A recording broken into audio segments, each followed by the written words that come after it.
ఈ విశేష చర్చకు స్వాగతం. నమస్కారం. ఈరోజు మనం 1965 నాటి జగదాంబ సరస్వతి మమ్మాగారి ఒక ఉపన్యాసంలోనే కొన్ని కీలక భాగాలను కొంచెం లోతుగా పరిశీలిస్తున్నాం. అవునండి. ఆత్మ, పరమాత్మ ఇంకా సృష్టి, వాటి స్వభావం, శాశ్వతత్వం గురించి కదా? అవును. ఈ మూలాలు కొన్ని మనం సాధారణంగా వినేవాటికి కొంచెం భిన్నమైన విషయాలు చెబుతున్నాయి. నిజమే. కొన్ని ప్రాథమిక నమ్మకాలనే ఇది ప్రశ్నించేలా ఉంది. అంటే ఒక విలక్షణమైన కోణమన్నమాట. మన ఉద్దేశ్యం కూడా అదే. ఈ ఉపన్యాసంలోని ఆ ముఖ్యమైన, బహుశా ఆశ్చర్యం కలిగించే అంశాలను అర్థం చేసుకోవడం. ముఖ్యంగా దేవుడు సర్వవ్యాపి అనే భావనను ఈ మూలాలు ఎలా సవాల్ చేస్తున్నాయో చూద్దాం. సరే, మరి మొదట ఆత్మ గురించి మాట్లాడుకుందాం. శరీరానికి చైతన్యం ఎవరిస్తున్నారు, పరమాత్మ లేక ఆత్మ? ఇక్కడే మొదటి స్పష్టత వస్తుంది చూడండి.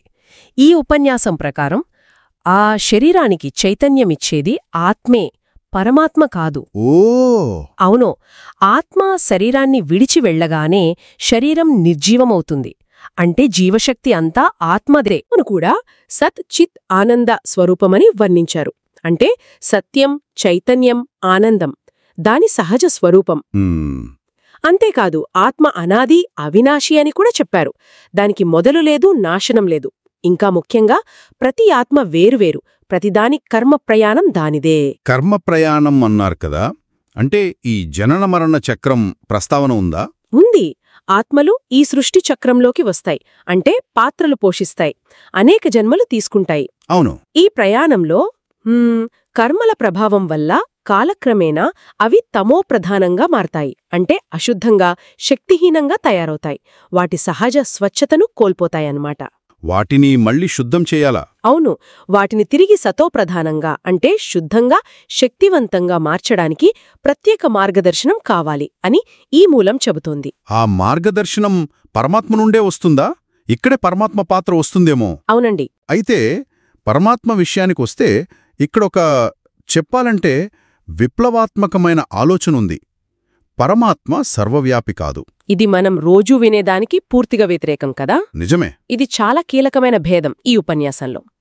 పరమాత్మ కూడా ఒక ఆత్మేనట, కాని పరమాత్మ అంటే అత్యున్నతమైన ఆత్మ, సుప్రీం సోల్. అవును. ఆయన కూడా అనాది.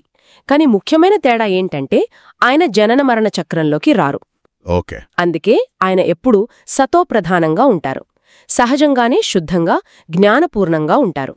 ఆయనకు సృష్టికర్త ఎవరూ లేరు. ఆయనే సమయం వచ్చినప్పుడు తన పరిచయం ఇస్తారని ఉంది. మరి ఆయన స్వరూపం? ఇందాక శివలింగం ప్రస్తావన కూడా చేశాం కదా? అవును. పరమాత్మ స్వరూపం అంటే ఒక సూక్ష్మమైన కాంతి బిందువు, జ్యోతి బిందువు అంటారు.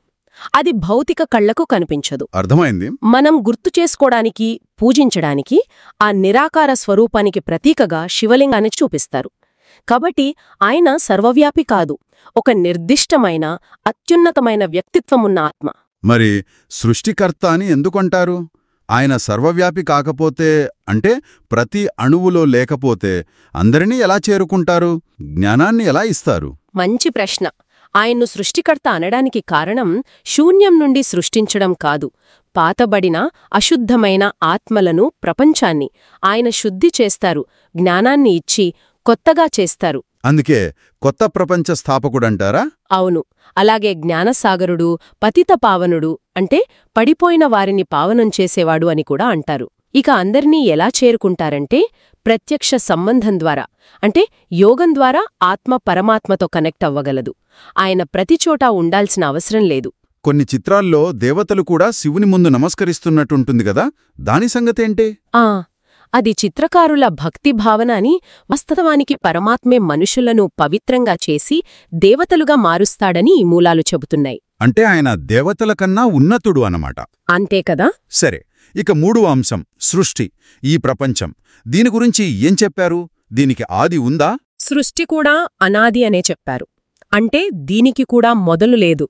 ఇదొక శాశ్వతమైన నాటక రంగస్థలం లాంటిది. ఒక చక్రంలా తిరుగుతుంటుందా? అవును, ఒక చక్రంలా. సమయం గడిచే కొద్దీ ఇది పాతబడుతుంది, తమోప్రధానంగా మారుతుంది. అంటే నైతికంగా, ఆధ్యాత్మికంగా క్షీణిస్తుంది, ఇనుపయుగంలాగా. అప్పుడు పరమాత్మ వస్తారు. అవును. పరమాత్మ వచ్చి జ్ఞానమిచ్చి ఈ పాత ప్రపంచాన్ని మళ్లీ కొత్తగా సతోప్రధానంగా స్వర్ణయుగంలా చేస్తారన్నమాట. అందుకే కొత్త ప్రపంచ సృష్టికర్త ఇప్పుడు స్పష్టమైంది. ఖచ్చితంగా. ఉన్నదాన్ని బాగుచేయడం, శుద్ధి చేయడం, పునరుద్ధరించడం ఆయన పాత్ర, లేనిదాన్ని సృష్టించడం కాదు. ఓకే. ఇక్కడ ఇంకో ఆసక్తికరమైన విషయముంది. ఆత్మలు, పరమాత్మ వీళ్ల అసలు నివాసస్థానం ఈ భౌతిక ప్రపంచం కాదట. ఓ, మరి ఎక్కడుంటారు? దాన్ని పరంధామం అంటారు, లేదా శాంతిధామం, అఖండ జ్యోతి తత్వమని కూడా అంటారు. అది కాంతితో నిండిన ఒక నిశ్శబ్ద ప్రపంచం. ఈ భౌతిక ప్రపంచానికి అతీతంగా ఉంటుంది. అంటే అది మన అసలు ఇల్లు లాంటిదా? అవును.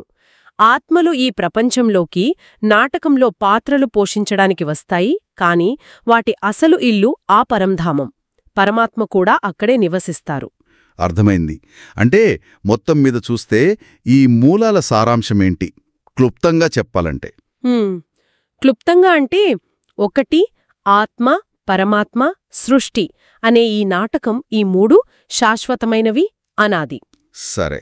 2 పరమాత్మ సర్వవ్యాపి కాదు, ఆయన ఒక ప్రత్యేకమైన, అత్యున్నత, ఎప్పుడూ పవిత్రంగా ఉండే ఆత్మ, జోటిబిందు స్వరూపుడు. రైట్. 3 ప్రతి ఆత్మ విభిన్నమైనది, తన కర్మల ప్రకారం జననం మరణ చక్రంలో ప్రయాణిస్తోంది. అవును. 4 పరమాత్మ పాత్ర ఈ చక్రంలోకి రాకుండా బయట ఉండి ఆత్మలను, ప్రపంచాన్ని శుద్ధి చేయడం, సరైన జ్ఞానాన్ని ఇవ్వడం. ముఖ్యంగా యథార్థ జ్ఞానం అంటే తన గురించి, ఆత్మల గురించి, సృష్టి చక్రం గురించి సరైన అవగాహన.